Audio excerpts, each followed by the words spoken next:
வணக்கம். நான் உங்கள் PKK in life designs with PKK. இனி ஒரு அழகான செய்தியோடு உங்களை சந்திப்பதில் மிக்க மகிழ்ச்சி. வாழ்க்கையில் நடக்கும் அனைத்திற்கும் காரணம் நாம் தான். அவத்தவனோ இவனோ எவனோ கிடையாது. நம்ம காலில் அடிப்படுது. எதில் அடிப்படுது? ஸ்டூலில். என்ன சொல்கிறோம்? ஸ்டூல் இடிச்சிருச்சு. ஸ்டூல் வந்து உங்களை இடிச்சுதா? இல்லை, நீயே தானே கண்மூடித்தனமாக போய் ஸ்டூலில் அடிச்சுக்கிட்ட. அதனால் செய்கின்ற அத்தனை காரியங்களுக்கும், நினைக்கின்ற அத்தனை விஷயங்களுக்கும், வாழ்க்கையில் நடக்கின்ற அத்தனை விஷயங்களுக்கும் நீங்கள் தான் பொறுப்பு. கடவுள் அறிவார் நீங்கள் யார் என்று. அவர் உங்களை என்ன வேணும் கேட்கல, உங்கள் மனசை கேட்குறாரு, உங்கள் இதய துடிப்பை கேட்குறாரு, அதுலேருந்து எழும் அலைவரிசையை கேட்குறாரு. அப்படி கேட்கும்போது அவருக்கு உண்மையாக நிஜமாக உங்களால் முடிந்த நல்ல விஷயங்களை, உங்களுக்கு தேவையான நல்ல விஷயங்களை மனதால் நினைத்து கேளுங்கள். மனதால் அலைவரிசை உண்டாக்குங்கள். உண்டாக்கி கேட்கும்போது கடவுள் உங்கள் பக்கம் நிச்சயம் இருப்பார். உங்களுக்கு தேவையானவற்றை அவர் கொடுப்பார். ஒருபோதும் மறைக்காதீர்கள், ஒருபோதும் மாறி பேசாதீர்கள், ஒருபோதும் நீங்கள் அடுத்தவருக்கு துன்பத்தை நினைக்காதீர்கள். எந்த விதமான எதிர்மறையான எண்ணங்களை நீக்கிவிடுங்க. ஏன்னா எல்லாமே அவருக்கு தெரியும். பிரபஞ்சத்தை நீங்கள் வேண்டணும், சொல்லணும், நடந்துருச்சு, தேங்க்யூ வெரி மச்னு. கடவுளுக்கு நீங்கள் கேட்காமலே உங்கள் விஷயம் முழுக்க தெரியும். உங்களுக்காகத்தான் கடவுள் இந்த பிரபஞ்சத்தை, இந்த உலகத்தை, இந்த மரம், செடி, கொடி, பழம், பறவை இனம் எல்லாத்தையும் உண்டாக்கியிருக்காரு இல்லையா? அப்படி உண்டாக்கியிருக்கும் நிலையில் அவரிடம் உண்மையாக நீங்கள் நடந்து கொள்ள வேண்டும். உண்மையாக நடந்து கொண்ட என்ன? நீ பெரிய தியாகியாகி மேடையை போட்டு உலகத்துக்கு உபசாரம் சொல்லி விஷயங்கள் பேசி உபதேசம் பண்ணி அதெல்லாம் ஒன்றுமே பண்ண வேண்டாம். நீயாக அன்பாக நேர்மையாக பண்பாடாக வாழ்ந்தாலே போதும். ரொம்ப சிம்பிள் லெசன்ஸ். வாழ்க்கை நல்லபடியாக ஓட்டிக்கொள்ள வேண்டும். நம்ம வாழ்க்கையில் பல விஷயங்கள் நாம் உணர்றதே கிடையாது, அதை பாராட்டுறதும் கிடையாது. நல்ல தூக்கம், சிறந்த உணவு, நல்ல உடை, எத்தனையோ விஷயங்கள் சாதாரணமாக நமக்கு அமைஞ்சு போகுது. அது எதுக்குமே அப்ரிசியேஷன், நன்றி கிடையாது. நாம் take it for granted English சொல்லுவோம். அது நடக்கணும், நடந்துட்டுருக்கு, அவ்வளோதான். புரிஞ்சுதா? நடக்கணும், நடந்துட்டுருக்கு. இல்லை, எல்லாவற்றுக்கும் நன்றி சொல், எல்லாவற்றையும் பாராட்டு. நல்லா தூங்கினேன்ப்பா, நல்லா சாப்பிட்டேன்ப்பா, நல்ல துணி போட்டிருக்கேன்ப்பா அப்படின்னு ஒவ்வொரு விஷயத்துக்கும் நன்றி சொல்லுங்கள். நன்றி சொல்ல சொல்ல உங்களுக்கு தேவையான அனைத்து விஷயம் உங்களை சேரும். ஒரு முறை கதை எழுத சொல்லி உங்களுக்கு சொன்னேன். கதை எழுதுறது கூட, that is scripting your belief, scripting your life. உங்கள் வாழ்க்கை, உங்கள் நம்பிக்கை, உங்கள் தேவை எல்லாம் ஸ்கிரிப்டிங் எப்படி எழுதுதுன்னு 2-3 பேர் கேட்டாங்க. அது என்னன்னா, முதல்ல நீங்கள் என்ன எழுதணுன்னா, நான் நன்றாக உறங்கி எழுந்தேன், காலையில் ஆஃபீஸ் வேலை முடிச்சு எல்லாம் முடிச்சு நைட்டு வரீங்களா, இன்று காலையில் நன்றாக எழுந்தேன், சூப்பரான காஃபி குடித்தேன், வேலைகள் பார்த்தேன், காலையில் டிஃபன் சாப்பிட்டேன். என்ன சாப்பிட்டேன்? இட்லி, சட்னி, மிளகாப்பொடி. இட்லி, சாம்பார், மிளகாப்பொடி. எங்கள் வீட்டில் எப்போவுமே மிளகாப்பொடி இருக்கும். மிளகாப்பொடி இல்லாத விஷயமே கிடையாது. மிளகாப்பொடி, பருப்பு பொடி, என்ன வகையான பொடி இருக்கோ அத்தனையும் இருக்கும் எங்கள் வீட்டில். அதனால் அந்த மிளகாப்பொடியை சேர்த்துக்கோங்க. ஓகே, அதை சேர்த்துக்கிட்டு நீங்கள் என்ன பண்ணணும்? சாப்பிட்டேன், சந்தோஷமாக இருந்தேன் அப்படின்னு சொல்லுங்க. அடுத்தது என்ன அப்படின்னா, நீங்கள் சொல்ல வேண்டியது, காலையில் கிளம்பி ஆஃபீஸுக்கு சென்றேன். ஆஃபீஸுக்கு எப்படி போனேன்? நல்ல ஒரு மேட்சிங் இயரிங் இதெல்லாம் போட்டு, க்ரீனுக்கு இன்றைக்கி புதன்கிழமை நான் க்ரீன் தான் போடுவேன். க்ரீன் ட்ரெஸ் போட்டு, செருப்பு மேட்சிங்காக போட்டு, நல்லா அழகாக போட்டு வச்சு, லிப்ஸ்டிக் போடுறவங்க லிப்ஸ்டிக் போட்டு எல்லாம் பண்ணி நான் இப்போ ஆஃபீஸுக்கு போனேன். ஜென்ஸாக இருந்தால் நல்லா பேண்ட்டு, என் ஒய்ஃப் ஷூ நல்லா பாலிஷ் பண்ணி வச்சுருந்தேன். நல்லா பாலிஷ் ஷூ அதெல்லாம் போட்டேன். காலையில் பிரேக்ஃபாஸ்ட் சாப்பிட்டேன். மத்தியானம் சாப்பாட்டுக்கு தக்காளி சாதம், பொட்டேட்டோ ஃப்ரை. டீ பிரேக்குக்கு ஒரு பிஸ்கட் கையில் எடுத்துகிட்டு போனேன். டீ சாப்பிடும்போது இப்படி சும்மா கதையாக எழுதிட்டு அப்படியே மெதுவாக கொண்டுடணும். எப்படி கொண்டுடணும்? சீட்டு போட்ட நகைச்சீட்டு முடிந்து விட்டது. நகை கடைக்கு போய் சாயங்காலம் கூட ஒரு 1,00,000 ரூபா பணம் வச்சுருந்து சேர்த்து நெக்லஸ் வாங்கி போட்டுக்கொண்டேன். என் நெக்லஸில் பதக்கம் அப்படி இருந்தது, ஜிர்கான் ஸ்டோன் வச்சிருந்து, அதில் நடுவில் ரெட் ஸ்டோன் வச்சிருந்து, ரொம்ப அழகாக இருந்தது. எங்கள் அண்ணன் பொங்கலுக்கு காசு கொடுத்தார். அந்த காசும் கூட கொஞ்சம் காசை போட்டு மகளுக்கு வெள்ளி கொலுசு வாங்கினேன். இதெல்லாம் நீங்கள் செஞ்சிட்டீங்க, செய்கிறீங்களோ இல்லையோ செஞ்சிட்டீங்க. மறுநாள் காலை ஞாயிற்றுக்கிழமையானதால் நாங்கள் 2 பேரும் வீடு கட்டுறதுக்கு இடத்த பார்க்கலான்னு போனோம்.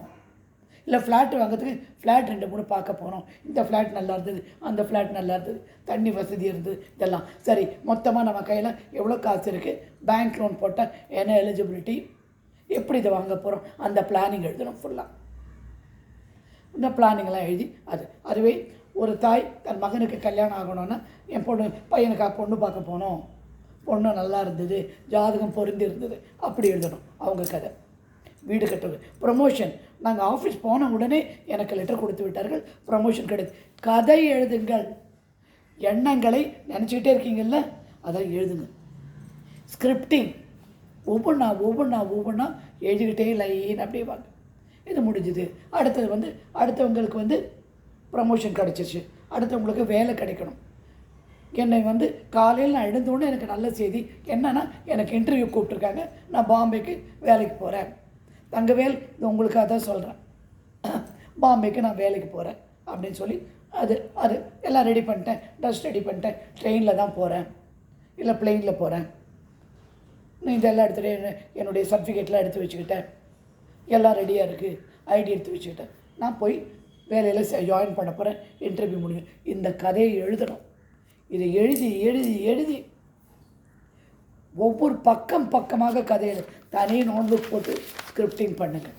ஸ்கிரிப்டிங் பண்ண அது ஒரே ஸ்கிரிப்டாக நீங்கள் எழுதினாலும் சரி, ஒரே ஸ்கிரிப்டில் என்ன மாற்றம் வரும்னா, காலையில் பிரேக்ஃபாஸ்ட்டும் டிஃபனும், மத்தியானம் லஞ்சும், நைட் சாப்பாடு தான் மாற்றம். திரும்பி அங்கே வந்தேன், குழந்தைகளை பார்த்தேன், ஹோம்ஒர்க் செய்ய வச்சேன், ஃபீஸ் பே பண்ணேன். என்னெல்லாம் வேணுமோ கடனெல்லாம் இந்த மாதம் சீட்டு பணம் கடனை கொடுத்து முடிச்சிட்டேன், இஎம்ஐ கட்டிட்டேன், எல்லாமே முடிச்சிட்டேன், செஞ்சிட்டேன், கட்டிட்டேன், நடந்துருச்சு. சந்தோஷமாக இருக்கேன், நிம்மதியாக இருக்கேன், ஆரோக்கியமாக இருக்கேன். ஒர்க் அவுட் பண்ணுறேன், வீட்டிலே மொட்டை மாடியில் நடக்கிறேன், கை கால் நீட்டி நான் மடக்கி ஸ்ட்ரெச்சஸ் பண்ணுறேன். இப்படின்னு ஒவ்வொரு விஷயமா எழுதுங்க. ஸ்கிரிப்டிங் அப்படின்னு பேர் இதுக்கு. இது இன்னொரு கைண்ட் ஆஃப் மேனிஃபெஸ்டேஷன். காட்சிப்படுத்துதல், வேண்டுதல், கன்ஃபர்மேஷன் ஆனது அஃபர்மேஷன்.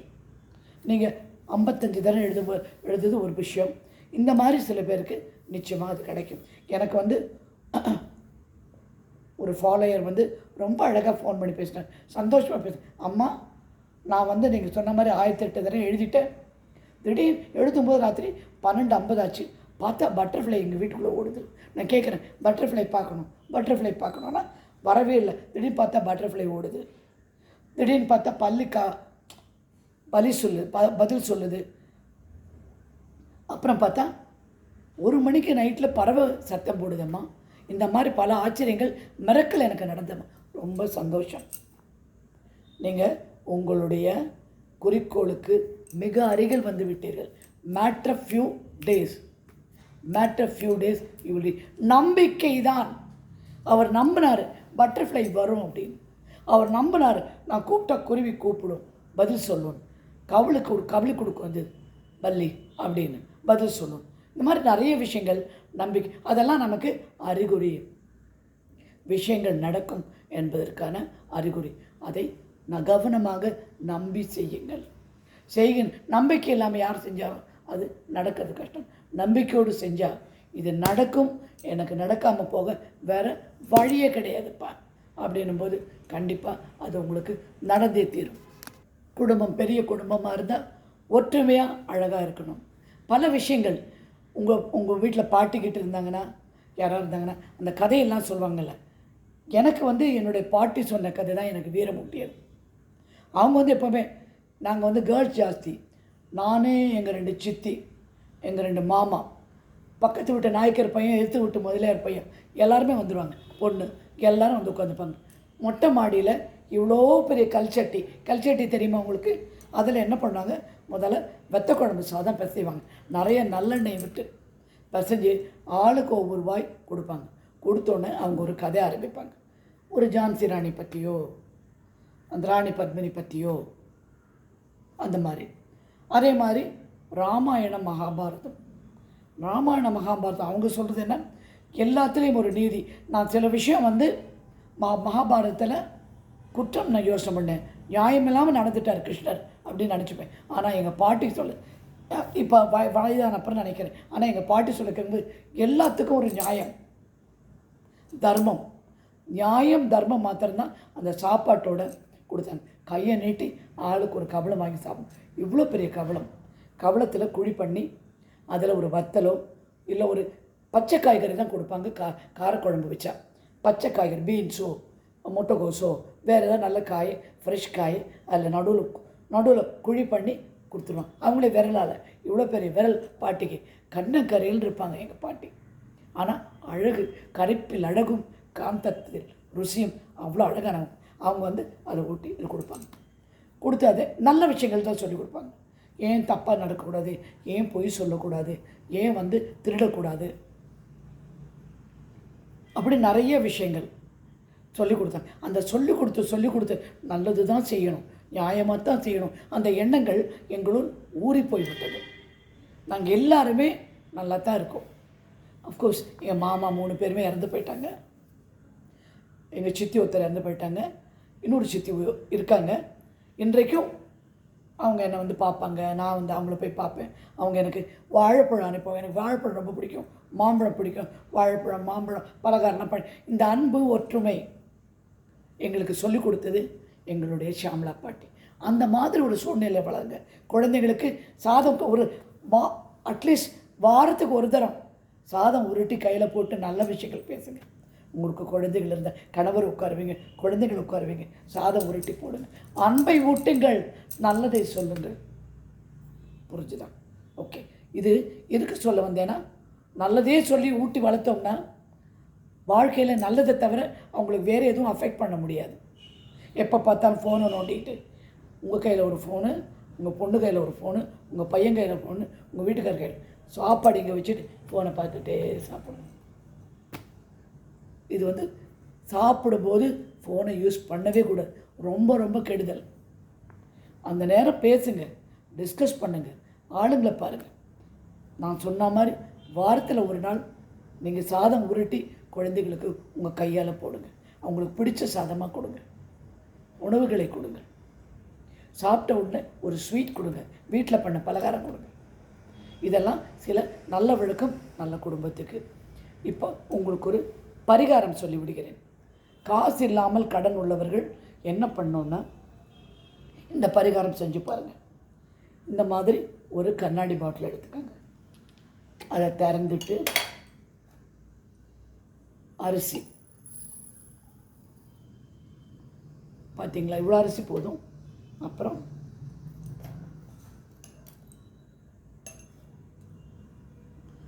அஞ்சு லவங்கம்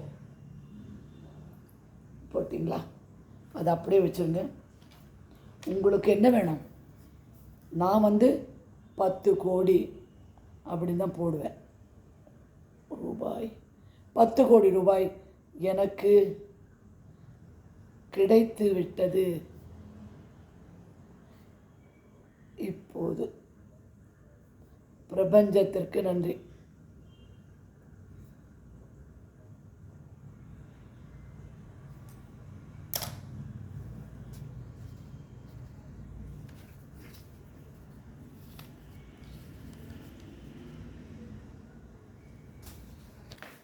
இந்த பேப்பரை இப்படி மடித்து இது உள்ளே போட்டுடுங்க.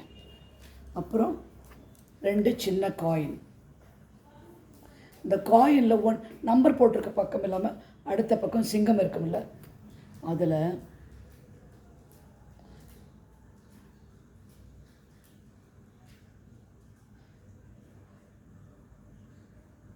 $11